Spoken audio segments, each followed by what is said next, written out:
आपसे करवा दे। हमारे साथ मुस्लिम धर्मगुरु मौलाना पीर अली कादरी जुड़ रहे हैं, कांग्रेस के प्रवक्ता अंशु अवस्थी हमारे साथ जुड़ रहे हैं, समाजवादी पार्टी।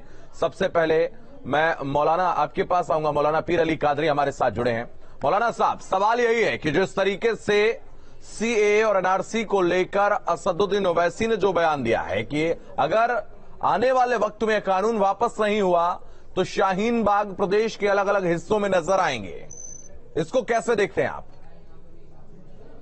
देखिए साहब, सबसे पहली बात तो ये है कि हमारे अपने देश की ये खूबसूरती है कि हमारे अपने देश के संविधान ने हमें एहतजाज करने की इजाजत दी है। यहाँ पर कोई किंगडम नहीं है, यहाँ पर जो है फ्रीडम है और ये हमारा आजाद देश है।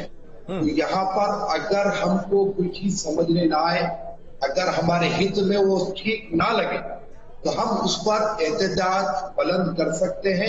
एहतजाज करने का मेरे अपने देश के संविधान ने मुझे हक दिया है। जिस तरीके से किसानों ने एहतजाज किया, वो जो 3 कानून थे किसानों के हित में ठीक नहीं थे। विरोध करना सबका अधिकार है और संविधान ने यह अधिकार दिया, लेकिन वो संविधान के दायरे में रहकर उस मर्यादा को लांघ कर नहीं जो सीए के दौरान लांघी गई है। सुनिए, हाँ, जहां तक के किसानों का एहतजाज था, पुरअमन एहतजाज था, उनको उसमें विजय प्राप्त हुई। वैसे ही सीए एनआरसी के खिलाफ में शाहीन बाग में जो एहतजाज था पुरअमन था। चंद लोगों ने उस एहतजाज को बदनाम करने के लिए कपिल मिश्रा जैसे लोगों ने दंगा भड़काया। अब जो ओवैसी साहब ने कहा कि यूपी में शाहीन बाग अगर बनेगा तो संविधान के दायरे में रहते हुए बनेगा, उसको योगी जी वार्निंग देके खत्म नहीं कर सकते। योगी शासन नहीं है, योगी की मानसिकता से ये देश नहीं चलेगा। ये देश हमारे अपने संविधान से चलेगा और संविधान इजाजत देता है कि दायरे में रहते हुए। मौलाना साहब, ठीक है, मैं नहीं जाना चाहूंगा किसी व्यक्ति विशेष पर, लेकिन आपने कपिल मिश्रा का अगर जिक्र किया है तो आपको ताहिर का भी जिक्र करना चाहिए था, जो दंगा भड़काता आगजनी करता हुआ नजर आया। कपिल मिश्रा कहीं पर आग लगाते नजर नहीं आए थे। खैर मैं वापस आपके पास आऊंगा। देखिए, जिस विषय पर हम चर्चा कर रहे हैं, हाँ, तो जब प्रूफ नहीं हुई तो फिर क्यों उस बात को कोट कर रहे हैं, यही तो सवाल है। देखिए, कपिल मिश्रा का तो आप इंटरव्यू सुने ना, आपके चैनल के जरिए हम देखे, सब देखा है, पूरे सीए प्रोटेस्ट को हमने कवर किया। चलिए, जिस विषय पर हम चर्चा कर रहे हैं, उस पर भी बोल लीजिए, इधर उधर मत जाइए। कपिल श्रीवास्तव आपके पास आऊंगा, कपिल श्रीवास्तव आपके पास आऊंगा। जिस तरीके से इस वक्त, ठीक है समीर जी मैं वापस आऊंगा। मौलाना साहब, सवाल ये है कि अगर हम देखें तो मुस्लिम वोटर्स को लगातार टारगेट भी किया जाता है और समाजवादी पार्टी और बहुजन समाज पार्टी इनका कोर वोटर रहे हैं मुस्लिम्स। इस बार के चुनाव की अगर हम बात करें तो असदुद्दीन ओवैसी ने भी एंट्री मारी है, हमारी पिछले चुनाव में भी थी, लेकिन इस बार सक्रियता थोड़ी ज्यादा है। तो क्या कुछ झुकाव किधर नजर आने वाला है?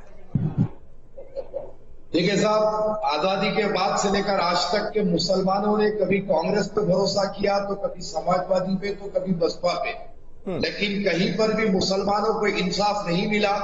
अब एक ओवैसी साहब मुसलमान और दलित की बात लेकर उठ रहे हैं, उन पर जो ज्यादतियां होती है उनके खिलाफ में अगर आवाज बुलंद करते हैं तो यकीनी बात है हिंदुस्तान का दलित नहीं, कौन सी जाति उनके साथ हुई है? जाएगा। उनके साथ जाति कौन सी हुई है?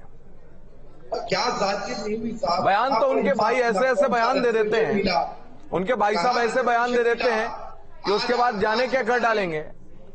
साहब सुनिए ना, आप इंटरप्ट करके गेम को खत्म कर देना चाहते हैं। बोलिए तो ये ना साहब, बोलिए। कमीशन की रिपोर्ट से उठाकर देखिए आप मुसलमानों के क्या हालात है, मुसलमान कितने पिछड़े हैं, सारी चीजों को देखिए। और मैं आप फिर अकबरुद्दीन क्यों कहते हैं कि 15 मिनट के लिए पुलिस हटा दो, उसके बाद क्या होगा? सुनिए, नहीं, ये भी तो एक बयान है, इससे भी बच नहीं सकते हैं। हाँ, मैं ये कहना चाहता हूँ कि चाहे समाजवादी हो चाहे कांग्रेस हो, अगर ये भाजपा के सफाई के लिए सीरियस है, अगर भाजपा को ये हटाना चाहते हैं तो ये दोनों यूनाइट क्यों नहीं होंगे? सारे विपक्ष को चाहिए कि यूनाइट हो, महिलाओं की सारी भाजपा का सफाया होगा।